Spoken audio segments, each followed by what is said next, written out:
Bonjour tout le monde, comment ça va aujourd'hui?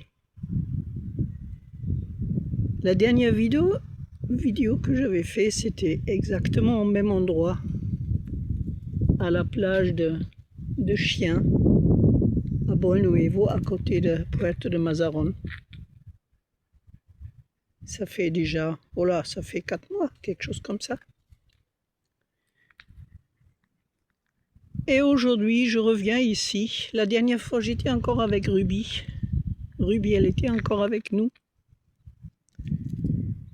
Et aujourd'hui, Ruby n'est plus là. Ça fait 4 semaines aujourd'hui qu'elle est décédée. Elle n'avait que 6 ans, elle avait encore toute sa vie devant elle. La veille, le dimanche, on est lundi aujourd'hui. La veille, elle s'était fait attaquer par un chien voisin, un chien de berger. Et elle n'a pas survécu. Le lendemain, dans la matinée, elle est décédée. Elle avait des hémorragies internes. Elle était complètement choquée, traumatisée. Donc voilà. Le soir, ça allait mieux. C'était déjà, quand elle s'est fait attaquer, il était déjà, je sais pas, 8h30, 9h, presque 9h le soir. Et puis, je le cherchais, elle était dehors, je le cherchais. Je la voyais passer et je me suis dit, elle rentre dans le camping-car comme elle faisait toujours quand elle n'avait plus envie. Et puis, je suis remontée, je ne la voyais pas. Je voyais que Cathy. Et donc, je cherchais, j'ai appelé, j'ai sifflé. Un sifflement spécial et normalement quand je l'appelais, quand je sifflais, elle venait tout de suite. De toute façon, elle m'entendait, elle n'était jamais loin, elle était toujours à côté. Et je ne voyais pas, elle venait pas, elle venait pas, elle venait pas. Donc, je cherchais un peu à gauche et à droite. Je suis descendue, je fais toutes les terrasses parce que notre terrain c'est sur 4 terrasses. Et je suis revenue au camping-car, je la voyais toujours pas. Et Cathy, elle était là. Je dis à Cathy, mais dis-moi où elle est Ruby, tu la vois? Et Cathy, elle part vers ma terrasse. Et là voilà, je l'avais vue, elle était complètement recroquevillée au pied du canapé, sur la terrasse, elle disait rien. Elle était là et je voyais déjà quelque chose qui n'allait pas. Je voulais la prendre dans mes bras et puis elle criait parce qu'elle avait mal. Là, j'avais les mains pleines de sang. J'ai vu les blessures. Elle avait une grande blessure sur le ventre, une autre un peu plus petite sur la cuisse intérieure. Et maintenant, je comprenais aussi parce qu'un peu avant, pardon, j'avais entendu un des chiens du berger qui aboyait hyper fort, comme s'il chassait quelque chose. Mais je n'ai pas fait attention parce que chez nous sur le terrain, il y a plein de lapins. Donc je n'ai pas fait attention, je pense qu'il chasse un lapin. Et le berger, il sort de son machin là où il y a tous les moutons et tous les chèvres, tout son troupeau. Il appelle le chien, il appelle, et puis finalement, apparemment, l'aboiement sont arrêtés, et puis il repartit vers ses moutons. Sauf que le chien, il n'a pas chassé un lapin, il a chassé Ruby. Et puis donc j'ai pris Ruby dans mes bras tout doucement, et je suis allée voir le berger. J'ai dit, mais écoute, regarde ton chien, ce qu'il a fait, ton chien. Ah oui, mais c'est pas grave, tu sais, c'est juste un tout petit truc, tu sais, elle va se lécher avec la salive, ça va guérir. Je dis, mais attends, mais regarde, elle est complètement traumatisée, qu'est-ce que c'est que ça? Et j'ai entendu que tu as appelé ton chien.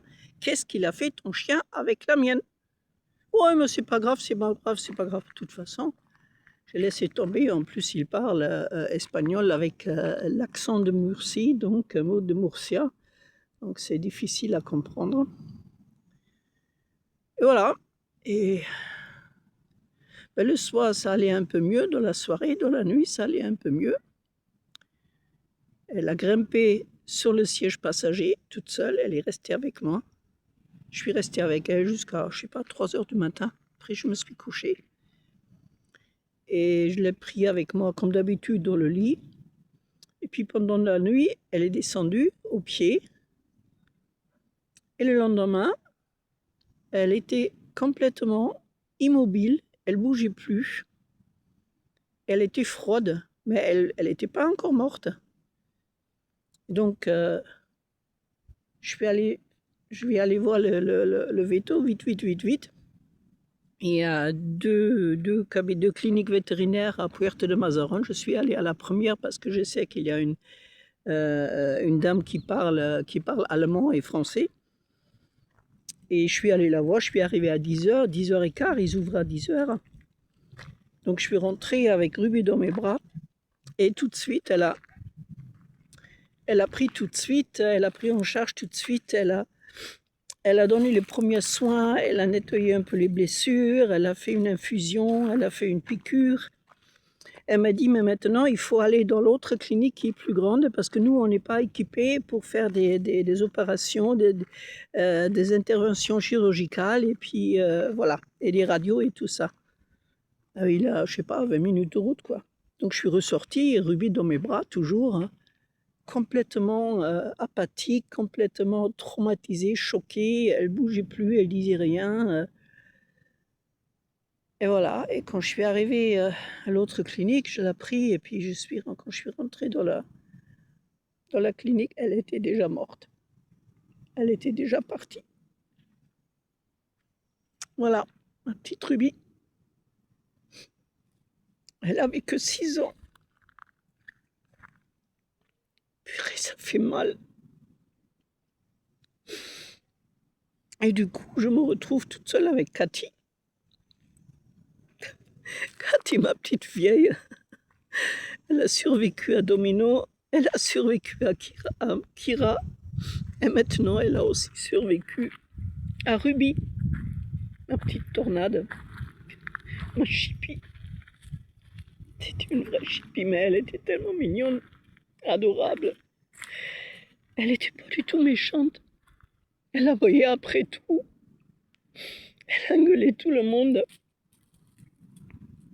Elle était tellement mignonne. Elle attaquait jamais. Elle n'aimait pas quand je l'ai pris dans mes bras comme ça. Là, mais dès que j'étais assis quelque part, elle venait tout de suite sauter sur mes genoux. Elle me faisait des grands yeux. Voilà, elle est partie. Ça fait 4 semaines aujourd'hui. Et ça fait hyper mal. Voilà.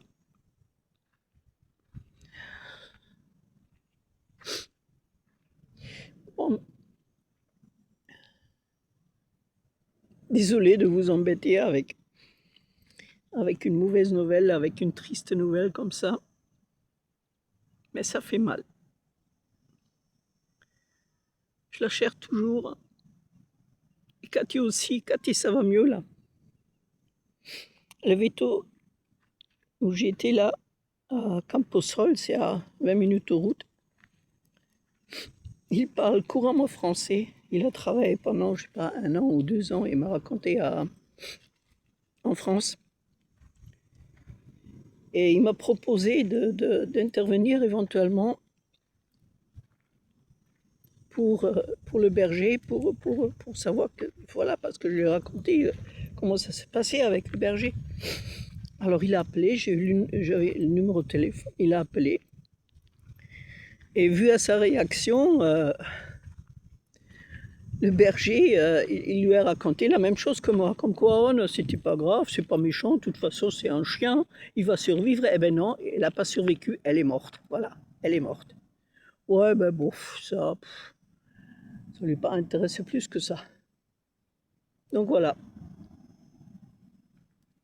Bon, je suis rentré sur ma parcelle, et le soir, il a eu le culot quand même de venir me voir Et la première chose qu'il m'a dit, pas d'excuses, pas demander comment ça va, rien du tout. Est-ce que tu veux un chien? Ben non, merde, je veux pas de chien, je veux mon chien. C'est ton chien qui a tué mon chien. Je veux mon chien, pas un chien. Et il m'a raconté plein de choses. Il a parlé de ses enfants, de ses petits-enfants, du boulot qu'il avait fait avant. Pas d'excuses, rien, rien, rien. Et juste vers la fin, avant de partir, un petit lo siento. Je suis désolé.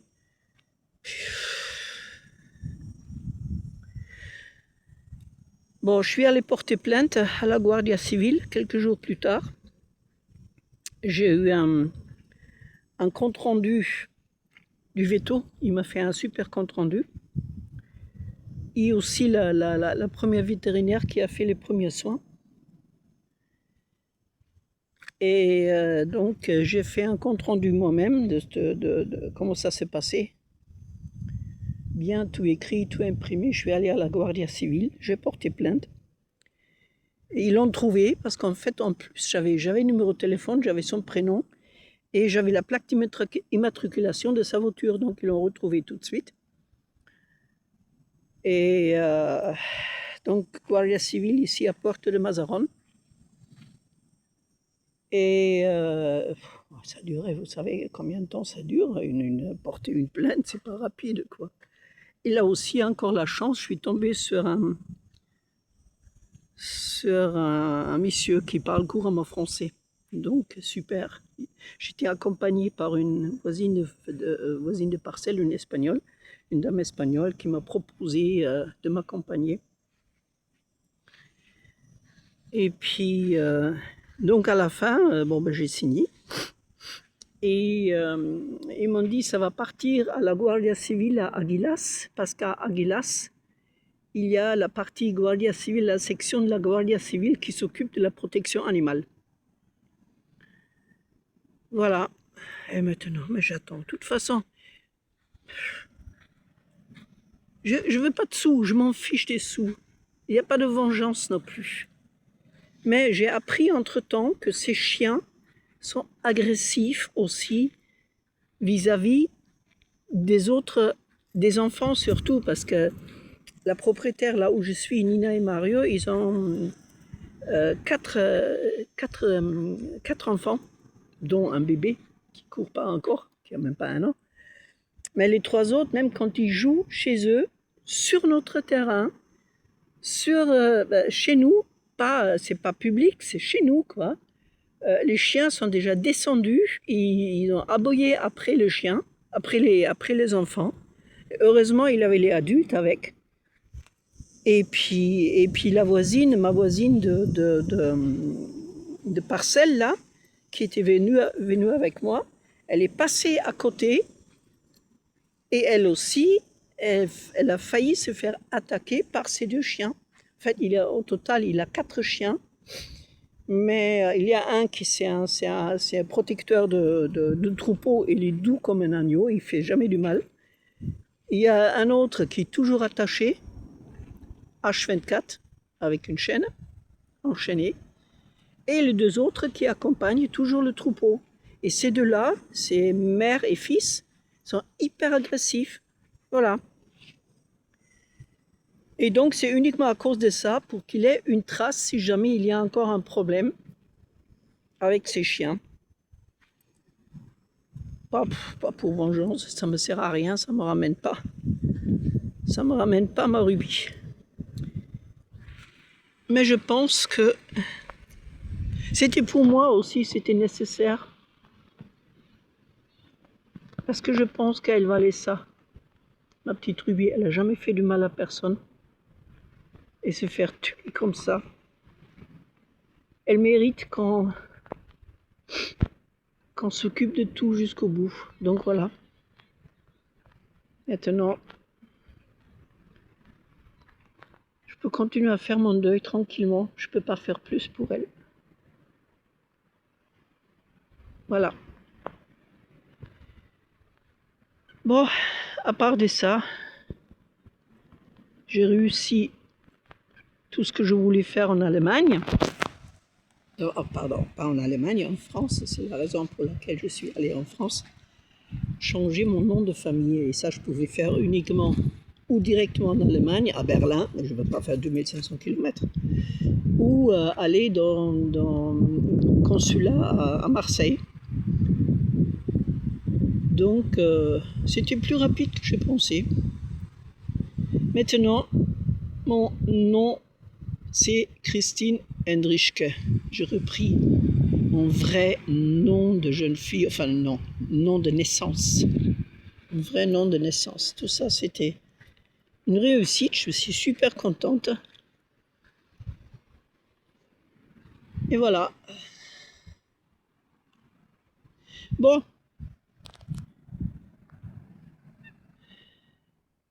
Oui, je pleure encore ma Ruby. Je la pleure encore. Et c'est pas fini. Allez. Assez de tristesse pour aujourd'hui. Je suis retour à la plage des chiens. C'est toujours joli. J'aime beaucoup. Cathy est toujours un peu triste, oui. Bien sûr, elle la cherche. Ça va un peu mieux là. Elle vieillit. Elle marche moins vite. Elle a moins d'énergie. Mais bon, pour le moment, je ne veux pas d'autre chien. Je ne veux pas de deuxième chien. Je m'occupe de Cathy maintenant. Je reste avec elle. Puis on verra ça plus tard. Peut-être, peut-être pas. Je n'en sais rien. Allez. Je vous souhaite une bonne soirée. Prenez soin de vous. Prenez soin de vos amis poilus. Allez, à la prochaine. Ciao, ciao.